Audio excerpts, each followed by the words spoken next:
se a minha fé é provada, tu me dás a chance de crescer um pouco mais. As montanhas e vales, desertos e mares que atravesso me levam pra perto de ti. Minhas provações não são maiores que o meu Deus e não vão me impedir de caminhar. Se diante de mim não se abrir o mar, Deus vai me fazer andar por sobre as águas, rompendo em fé. Minha vida se revestirá do teu poder, rompendo em fé. Com ousadia vou mover o sobrenatural. Vou lutar e vencer, vou plantar e colher. A cada dia vou viver, rompendo em fé. Boa noite, que a graça e a paz do Senhor Jesus seja sobre a sua vida nesta noite. Você é muito bem-vindo, muito bem-vinda na live de terça-feira. Sim, enquanto nós cantamos essa música gostosa, Rompendo em Fé. Sim, essa música que nos motiva a enfrentar as lutas, as dificuldades com um ar de crescimento, com uma expectativa de romper, de sair melhor das lutas. Porque muitas vezes enfrentamos as lutas e elas só nos abatem. Mas eu e você não precisamos ser assim, porque nós temos um Deus que é conosco. Desde já, eu quero te convidar a compartilhar essa live com alguém. Talvez você conheça alguém que esteja passando por dias de abatimento, dias de tristeza, dias de angústia, por conta das aflições, das dificuldades. Compartilhe essa live com alguém. Quem sabe ela pode ser abençoado, abençoada através da meditação na palavra do Senhor. Como nós temos feito semana após semana, vamos continuar a falar sobre o que nós vimos domingo. Domingo no culto, se você não assistiu o culto, você pode ver ainda, está no YouTube aí, no canal da Igreja Presbiteriana, o culto cujo tema foi Crescimento na Aflição. Você pode assistir aí esse culto e também ser abençoado se você ainda não assistiu. Mas no culto de domingo nós falamos sobre uma personagem, sobre Ana. Ana que não podia ter filhos, mas orou ao Senhor e o Senhor lhe concedeu um filho. E depois que ela consagra o filho ao Senhor, ela faz uma bela oração. E naquela oração nós percebemos o que Ana aprendeu diante da aflição. Qual foi o crescimento que ela teve na sua vida, que foi possibilitado por causa da aflição que ela enfrentou?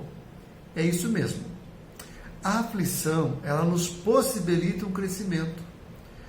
Tem um ditado popular que diz assim: mar calmo não faz bom marinheiro. O marinheiro, que se torna um bom marinheiro, ele se faz em mar agitado, diante de lutas, diante de dificuldades. Quando a vida está tudo bem, dificilmente nós crescemos, dificilmente nós ficamos robustos espiritualmente na nossa fé. Parece-me que é uma constante na Bíblia e na história de Deus e do seu povo que as aflições gerem crescimento. Mas nem sempre e nem todas as aflições geram crescimento. Vai depender da nossa atitude diante das aflições. Elas têm o potencial. Eu acredito que Deus nos coloca as aflições para que nós possamos crescer, para que nós possamos usá-las como degrau e não como pedras de tropeço. Nós já falamos sobre isso algumas vezes nas lives anteriores, Depois você pode olhar.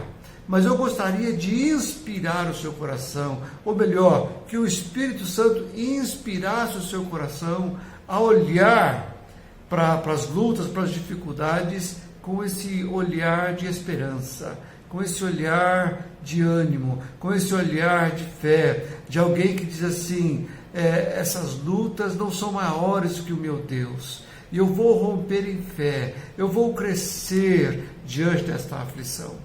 Eu queria pensar com você nessa live de terça sobre 3 exemplos da Bíblia de pessoas que enfrentaram profundas aflições e que cresceram. O primeiro deles é Jó. Jó, que enfrentou provações que abalaram a estrutura pessoal e familiar de Jó. Sim, Jó não foi questionado por conta da sua fé, ele não sofreu zombaria, por assim dizer. O que mais doeu em Jó foi perder os seus filhos, foi perder as suas riquezas, foi perder a sua saúde. A sua mulher ainda dizia para ele, amaldiçoa o seu Deus e morre. Por que ela dizia isso? Porque diante da perda de tantas coisas significativas e importantes, diante da desestruturação familiar e pessoal, parecia que não fazia mais sentido. Mas depois de lutar com Deus, depois de falar com Deus, depois de se relacionar com os seus amigos e discutir muito a sua luta, Jó diz para o Senhor, antes eu te conhecia só de ouvir falar, mas agora eu te vejo com os meus próprios olhos. Jó 42, 5. Veja que interessante, que Jó está confessando diante de Deus que antes ele tinha uma fé, que ainda que fosse uma pessoa temente a Deus, o próprio Deus o elogia, ele ainda cresceu. Aquelas lutas que ele teve fez com que ele crescesse. Antes ele conhecia Deus ainda, mas de uma maneira um pouco imperfeita, como se fosse só de ouvir falar, sabia alguma coisa. Mas agora eu tenho uma experiência contigo que é como se os meus próprios olhos te vissem. Eu conheço muito mais, eu conheço muito melhor o Senhor. Que recompensa que Jó teve. E essa é a maior recompensa. Aqui devemos fazer uma afirmação com muito temor e com muito zelo. Porque é fácil dizer que a maior recompensa de Jó foi conhecer melhor o Senhor. Nós sabemos, pela história bíblica, que Deus deu a Jó em dobro tudo aquilo que ele perdeu. Tudo que ele perdeu, Deus devolveu em dobro. Restaurou, usando a linguagem bíblica, Deus restaurou a sorte de Jó. Mas a maior recompensa que Jó teve foi conhecer ao Senhor. Porque, vamos ser bem sinceros, aquelas coisas que ele recebeu em dobro, ele poderia perder novamente. Mas aquela experiência com Deus, ele jamais vai perder. Tanto é que nós estamos falando dessa experiência que Jó teve com Deus e do testemunho que ele deixou. Os bens que ele tem já se acabaram, que ele tinha já se acabaram.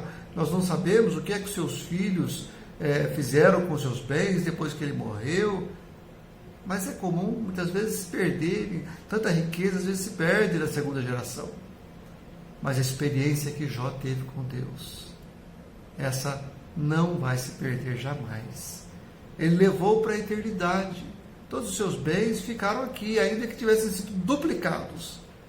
Mas a experiência com Deus, ele levou para a eternidade. O segundo personagem que eu gostaria de lembrar aqui, nesta noite, nessa live de terça, é sobre Estevão.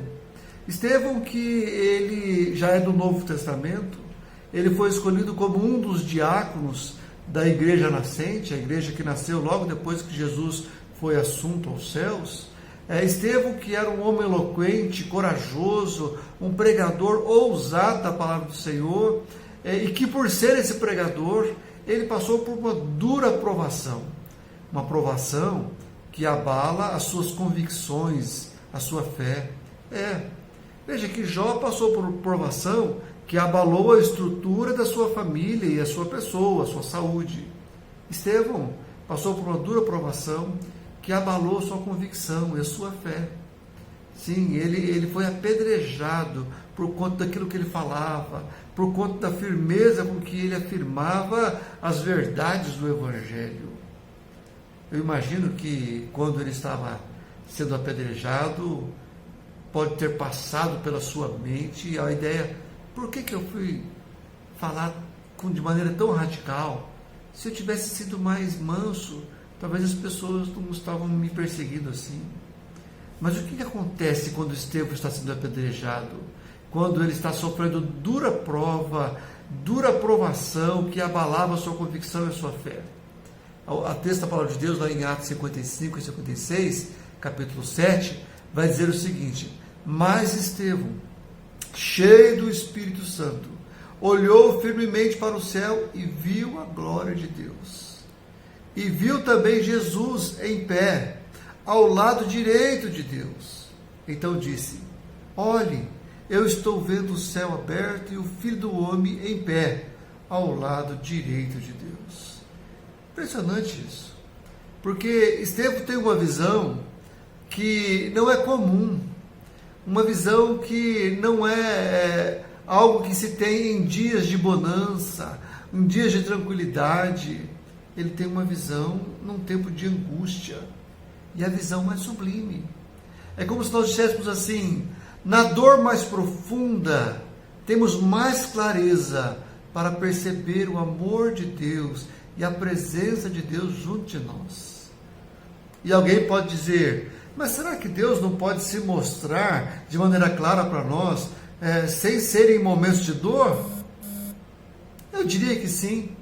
Mas eu diria que nos momentos que não são de dor, nós estamos tão distraídos e tão apegados aos nossos prazeres e às nossas vontades e aquilo que nos entretém, que nós não conseguimos perceber a presença e a manifestação de Deus. Mas na hora da dor, tudo aquilo que antes ocupava a nossa mente, ou o nosso afeto, ou a nossa atenção, cai por terra. E então nós estamos mais aptos para perceber Deus aprovando a nossa vida, como é aqui, como Estevão, né? Ele olha para o céu, ele vê a glória de Deus, e ele vê Jesus, em pé, ao lado direito de Deus. Em pé é uma posição de quem está honrando o que está acontecendo ali com Estevão. Sabe o que é curioso? É que na vida de Estevão, parece que a solução de Deus para Estevão, que estava sendo duramente provado, não foi livrá-lo das pedradas, não foi fazer com que ele tivesse uma carcaça tão forte quanto a do homem de ferro, para que as pedradas não o machucassem. A ação de Deus para socorrer o seu filho foi manifestar ao seu filho quem ele era. Deus revelou a Estevão quem ele era. Deus se deixou-se conhecer de maneira mais profunda para Estevão. É igual Jó. Jó diz assim: antes eu te conhecia só de ouvir falar, agora os meus olhos te veem. Estevão também, diante da dura aflição, ele vê Jesus. A revelação é a solução. A revelação de quem Deus é, um Deus próximo, um Deus que ama, um Deus que aprova, um Deus que honra o sofrimento dos seus filhos. É isso que trouxe consolo e fortalecimento para Estevão. Deus podia ter livrado ele daquelas pedras, podia ter feito coisas maravilhosas, espetaculares, mas escolheu revelar-se de maneira incomum ao seu filho que estava duramente sendo provado naquele momento. Um outro exemplo que eu gostaria de lembrar com você aqui essa noite, de quem passou por dura aflição e foi socorrido pelo Senhor, é do nosso irmão Elias, o profeta Elias. O profeta Elias, que depois de enfrentar os 450 profetas de Baal, depois de confrontar assim o rei Acabe e a sua esposa Jezabel, ele é ameaçado. E ameaçado ele foge para o deserto. E lá ele é sustentado pelos corvos que levam comida para ele. Então um anjo manda ele comer aquela comida e caminhar. E ele caminha e vai até um rochedo. E a palavra do Senhor diz assim: ali ele entrou numa caverna para passar a noite. E de repente o Senhor lhe perguntou: o que você está fazendo aqui, Elias? E ele respondeu: Ó Senhor Deus Todo-Poderoso, eu sempre tenho servido a Ti e só a Ti. Mas o povo de Israel quebrou sua aliança contigo, derrubou os teus altares e matou todos os teus profetas. Eu sou o único que sobrou e eles estão querendo me matar. O Senhor Deus disse: saia e vai ficar diante de mim no alto do monte. Então o Senhor passou por ali e mandou um vento muito forte, que rachou os morros e quebrou as rochas em pedaços. Mas o Senhor não estava no vento. Quando o vento parou de soprar, veio um terremoto. Porém o Senhor não estava no terremoto. Depois do terremoto veio o fogo, mas o Senhor não estava no fogo. E depois do fogo veio uma voz calma e suave. Quando Elias ouviu a voz, cobriu o rosto com a capa e então saiu e ficou na entrada da caverna. E uma voz lhe disse: o que você está fazendo aqui, Elias? Ele respondeu: ó Senhor, Deus Todo-Poderoso, eu sempre tenho servido a Ti e só a Ti. Mas o povo de Israel quebrou a sua aliança contigo, derrubou os teus altares e matou todos os teus profetas. Eu sou o único que sobrou. E eles estão querendo me matar. Elias, ele é provado, ele passa por dura provação, uma provação que abala as suas emoções e abala os seus propósitos. Porque, o que está acontecendo com Elias? Porque perceba que as provações são diferentes. A provação de Jó foi perder a saúde, perder a família. A provação de Estevão foi de ser perseguido por conta da sua fé, das suas convicções. A provação de Elias é uma provação que fere as suas emoções, que faz com que ele se sinta sozinho. Ele reclama nas 2 vezes que Deus questiona ele reclama que ele está só. O que parece que o que está doendo nele é o fato de estar sozinho, de não ter a companhia de outras pessoas. Tanto é que depois, quando Deus conversa com ele no texto seguinte, Deus fala para ele que preservou entre o povo de Israel 3.000 pessoas que não dobraram os seus joelhos a Baal, o Deus que a maioria do povo israelita estava adorando naquele momento. Elias, ele tem uma provação que abala a sua estrutura emocional e o faz questionar o seu propósito. Afinal de contas, o povo o abandonou e ele é profeta. A função dele é ser a voz de Deus para o povo, mas o povo não quer ouvir a voz de Deus, porque o povo abandonou a aliança que tinha com Deus. Então, é como se Elias pensasse assim: poxa vida, eu estou sozinho e o que eu fui chamado para fazer, agora não faz mais sentido fazer, porque as pessoas todas abandonaram, ninguém quer saber de Deus.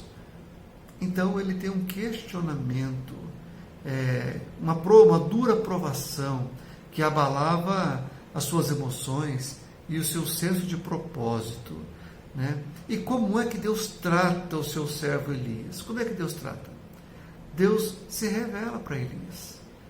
Deus chama Elias, manda ele para ir para essa rocha, ele entra nessa rocha, nessa caverna, e então Deus se revela.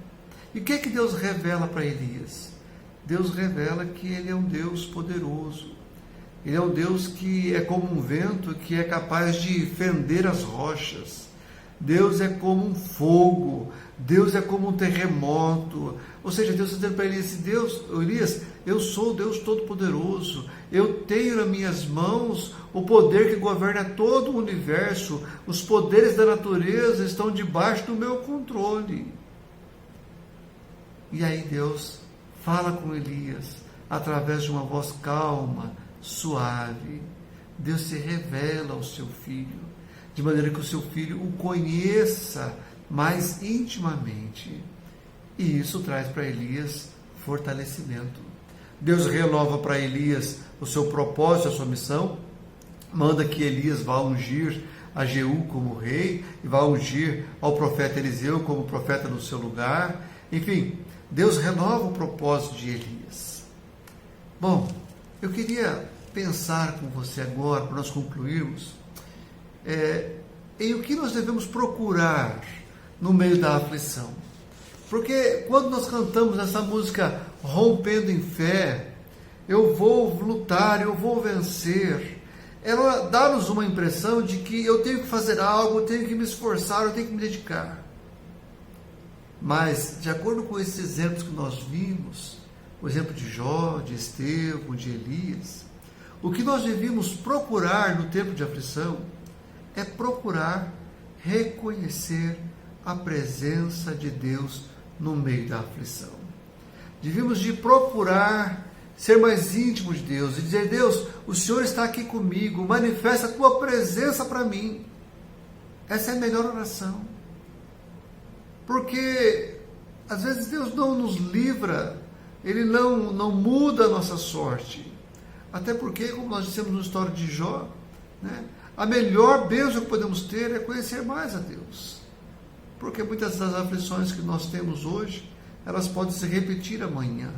Mas quando nós conhecemos Deus, quando as aflições nos fazem crescer em relacionamento e intimidade com Deus, aí nós somos permanentemente vitoriosos. Quando Jesus aparece para os seus discípulos depois de ressurreto, então Tomé não crê que é Jesus e diz assim: olha, eu só creio que ele ressuscitou se eu puder tocar. Então, quando Jesus aparece naquele cenáculo, Judas fala assim: Senhor meu, Rei meu. E aí Jesus diz para ele assim: você creu porque viu? Disse Jesus: felizes os que não viram, mas assim mesmo creram. Felizes os que não viram, felizes os que não tiveram uma prova real, concreta do cuidado de Deus, da presença de Deus, mas mesmo assim creram. Que o nosso desejo no tempo de aflição seja que Deus manifeste-se para nós de tal maneira que a nossa fé não precise ver Deus mudando a nossa sorte, mas que ainda assim nós possamos crer que Ele está conosco no meio dessa aflição e de alguma maneira vai fazer essa aflição contribuir para o nosso bem. Vamos orar? Pai, obrigado, Deus, porque o Senhor jamais desampara os seus filhos. O Senhor Jesus mesmo disse: eis que estou convosco todos os dias até a consumação dos séculos. Obrigado pela tua presença, Pai. Jamais deixe-nos, nós te pedimos, jamais deixe-nos esquecer da tua presença, da tua companhia. Senhor Deus, ainda mais nos dias de aflição, rogamos-te, ó Deus, que mais do que livramento da aflição, o Senhor se revele a nós, para que, sentindo a tua presença, a tua companhia, sendo mais íntimos do Senhor, nós possamos enfrentar as aflições em paz e descansar no cuidado e na solução que o Senhor tem para nós, pois a tua vontade para nós é boa, perfeita e agradável. Assim te pedimos, Deus, em nome do Senhor Jesus. Amém e amém. Deus te abençoe. Que as aflições que você tem enfrentado nesses dias sejam oportunidades de te fazer mais íntimos do Senhor. Boa noite.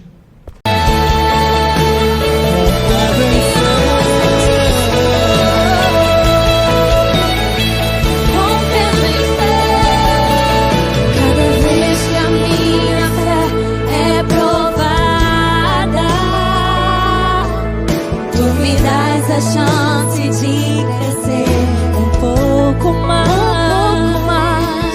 As montanhas e vales, desertos e mares que atravesso e levam pra perto de ti.